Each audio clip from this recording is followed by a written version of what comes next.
मेरा point of view ये है कि शेख हसीना ऑल्दो के वो उनके जो लीडर था उसकी बेटी थी, उनके बानी की लीडर थी, बानी जो था शेख मुजीब उनकी बेटी थी। बट द थिंग इज कि एक फरिश्ता भी अगर हो तो एक ख़ास वक्त के बाद कौम उससे भी जो है वो जान छुड़ाना चाहती है। तो एक के बाद दूसरा, दूसरे के बाद तीसरा, जिस तरह से वहाँ पे भी सो कॉल्ड इलेक्शंस होते रहे और अवाम के आज़ादी इजहार राय का ख्याल नहीं रखता रहा, तो उससे क्या हुआ कि जो है वो हवा गुब्बारे में भरती रही भरती रही भरती रही और एक वक्त आया कि वो गुब्बारा फट गया। अब मेरा पॉइंट ऑफ व्यू ये है कि अब चूंकि हसीना वाजिद को पूरी दुनिया में सिर्फ एक मुल्क में पनाह मिली और वो थे भारत।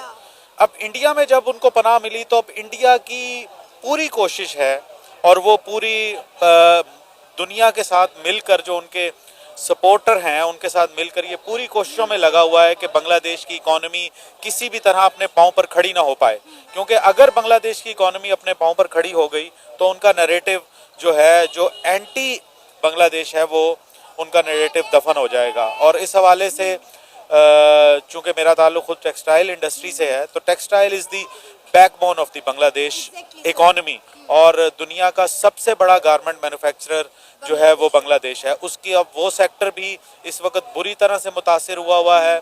उनके बैंक्स, उनके फाइनेंशियल इंस्टीट्यूशन, सेंट्रल बैंक्स उनको बिल्कुल सपोर्ट नहीं कर रहे। सर क्या वजह है? 4 महीने हो गए हैं, वो चाहते थे शेख हसीना वाजिद अपनी हुकूमत छोड़े और यहाँ से चली जाएं, वो चली गई। 4 महीने हो गए, अभी तक बांग्लादेश जो है वह एहतजाजों की आग में क्यों जल रहा है? क्यों उनकी टेक्सटाइल इंडस्ट्री जो है वो खसारे का शिकार हो रही है? देखें, एक तो इसमें दो तीन चीज़ें थी। एक तो जब ये हालात इस तरह के पैदा हुए तो ओवरऑल दुनिया ही पूरी एक इन्फ्लेशन की आग में, ओवरऑल एक वर्ल्ड इकोनॉमी भी दबाव का शिकार थी। ऊपर से हुआ ये कि उनको इंटरनल पॉलिटिक्स और उनका इंटरनल सिस्टम भी इस तरह से धचका लगा कि जो, और फिर पिछले साल ऐसा हुआ है कि बांग्लादेश भी आईएमएफ के नरगे में आ चुका हुआ है। और ये this was the very first time कि बांग्लादेश भी आईएमएफ के नरगे में आया हुआ है। और आईएमएफ की अब पॉलिसी है, एक तरफ पॉलिसीज हैं, दूसरी तरफ ये जुलाई, अगस्त और सितंबर का वो ये जो 3 महीने थे उनकी इकोनॉमी बिल्कुल जो है वो बैठ गई और उसमें एक्सपोर्ट बिल्कुल नहीं हुई। और इंपोर्ट जो थी वो एसेंशियल आइटम्स, तो लामोहला आपको फूड आइटम्स इंपोर्ट करनी पड़ेंगी। तो इस वक्त उनकी इकोनॉमी जो है वो एक सर्वाइवल की जंग लड़ रही है। वो एसेंशियल फूड आइटम्स, आटा, चावल, घी और जो फूड आइटम्स हैं, शुगर, उसको सिर्फ इंपोर्ट की इजाज़त उनके सेंट्रल बैंक्स दे रहे हैं। अदरवाइज जो कि उनकी टेक्सटाइल इंडस्ट्री है उसके लिए जो रॉ मटेरियल का क्राइसिस इस वक्त उन्हें हुआ है, बैंक्स उनको अलाउ नहीं कर रहे कि वो रॉ मटेरियल पीने की चीजों की अगर हम बात करें तो 40% फूड सप्लाई इंडिया से उन्हें आता था। इंडिया ने जो पहला एक्शन लिया है वो यही एक्शन लिया है कि उन्होंने जो प्याज, आलू और खाने पीने की अशिया बांग्लादेश को एक्सपोर्ट करते थे उनके उस पर बैन लगा दिया ताकि वो भूख और अफलास से मर जाएं। तो क्या लगता है इस हालात में जब उनकी मौशियत तबाह बर्बाद हो रही है, महंगाई हद से ज्यादा बढ़ चुकी है, क्या बांग्लादेश इंडिया के बगैर सरवाइव कर पाएगा? देखें, इस वक्त जब हालात इस तरह पे आ जाते हैं, एक इंग्लिश में एक जुमला कहा जाता है कि opportunity out of crisis.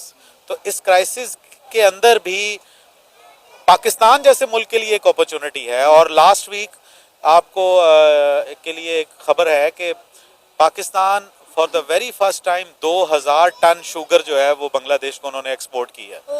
This was the very first time ऐसा हुआ है। तो इस हालात ने फैसला किया था यही कि अगर इंडिया हमें नहीं देता खाने पीने की चीजें तो कोई बात नहीं, हम पाकिस्तान से लेंगे। चलिए अच्छी बात है, पाकिस्तान ने सपोर्ट किया, लेकिन पाकिस्तान को एक बार सोच लेना चाहिए कि वही बांग्लादेश है जिसने मशरकी पाकिस्तान से बांग्लादेश बनने के लिए इंडिया की हमायत मांगी थी और इसी के लिए, इसी बांग्लादेश को बनाने के लिए, मशरकी पाकिस्तान से बांग्लादेश बनाने के लिए इंडियन आर्मी और पाकिस्तान की आर्मी आमने सामने हो गई थी। 1971 की जंग हमें नहीं भूलनी चाहिए। देखें, ठीक है, वो एक तल्ख हकीकत थी, उसको मेरा ख्याल है कि एक डरावना ख्वाब समझ के हमें भूल जाना चाहिए। बिकॉज के अब जिस तरह की ग्लोबल वर्ल्ड ऑर्डर इस वक्त चल रहा है, दुनिया एक ग्लोबल विलेज की तरह बन चुकी है। अब ना आपका कोई मुस्तकिल दुश्मन है, ना आपका कोई मुस्तकिल दोस्त है। आपका नेशनल इंटरेस्ट ही आपका सबसे बड़ा दोस्त है, और नेशनल इंटरेस्ट को आपने अपनी टॉप प्रायोरिटी पे ऊपर रखना है। ठीक है, हालात आपके माजी कोई इतना ताबनाक नहीं है पाकिस्तान का बांग्लादेश के साथ हालात और माजी, लेकिन हमें चाहिए कि इस क्राइसिस के अंदर हमें दोनों मुल्कों को एक एक कदम पीछे हटकर अपने ताल्लुकात को मजीद मजबूत करना चाहिए। फॉर्मूला फिर इंडिया के लिए क्यों नहीं लागू हो सकता? अगर हम बांग्लादेश के साथ एक एक कदम पीछे हट के ताल्लुकात बेहतर करने में पहल कर सकते हैं, तो इंडिया के साथ क्यों नहीं? बिल्कुल करना चाहिए। मैं तो ये समझता हूँ कि पाकिस्तान की भारत के साथ तिजारत खुलनी चाहिए। और देखें, कश्मीर जो है वो अब आप अनडिक्लेयर्ड एक सेटल्ड इशू है। अगर पाकिस्तान का भारत के साथ, चूंकि वो उधर तुम इधर हम, this is the only solution which has already been done. Azad Kashmir एक आपके पास है, मकबूजा उनके पास है, वो उनके पास ही रहना है, आपका अपने पास ही रहना है। तो इसको भी कश्मीर के इशू को एक साइड पे रखते हुए हमें इकोनॉमिक इशू को सामने रखना चाहिए। और बिल्कुल जिस तरह हमें बांग्लादेश के साथ एक कदम पीछे आना चाहिए, हमें बिल्कुल भारत के साथ भी एक कदम पीछे आना चाहिए, और एक दूसरे के साथ इक्तिसादी ताल्लुकात जो है वो उसको बढ़ाना चाहिए। हम आपस में अना की जंग के अंदर जो है वो सिर्फ और सिर्फ नुकसान गरीब आवाम का हो रहा है। बांग्लादेश ने जो फैसला किया है इंडिया के खिलाफ जंग छेड़ने का, क्या वो उनका फैसला ठीक है? क्या बांग्लादेश इंडिया के आगे टिक पाएगा? नहीं, देखें, ये तो एक बिल्कुल समझ लें कि बचगाना बात है कि अगर बांग्लादेश ये समझता है कि वो इंडिया के साथ उसके साथ सामने खड़ा हो जाएगा। इंडिया एक उभरती हुई इकोनॉमिक एशियन टाइगर है, उसको एक्सेप्ट करना चाहिए, भले वो पाकिस्तान का दुश्मन हो, लेकिन जो हकीकत है वो हकीकत है। तो आई थिंक भारत जो बांग्लादेश है उसको बड़ा वाइजली इस क्राइसिस की के अंदर डिसीजंस लेने पड़े होंगे। बट उसमें एक चीज़ और भी है कि अभी ये अबूरी हुकूमत है बांग्लादेश में।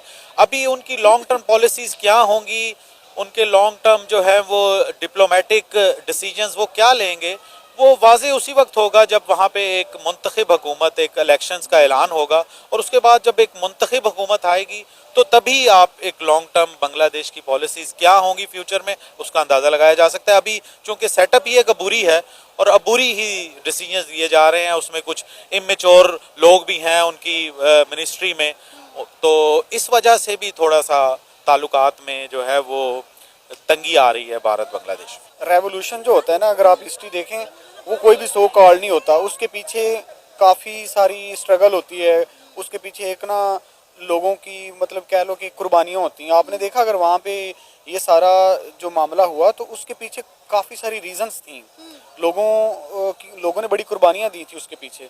तो मैं तो उसको सो कॉल नहीं कहूँगा। तो बाकी आपने नेक्स्ट क्या बात की? तो सर अभी इंडिया ने उनके फूड सप्लाई जो है वो बंद कर दिया, जिसमें खाने पीने की अशिया शामिल थी। देखिए जी, आपको पता है कि साउथ एशिया में कोई अकेला इंडिया तो नहीं है ना जिसके पास कोई फूड आइटम्स हैं, और भी इतने सारे उनके ऑप्शंस हैं बांग्लादेश के पास।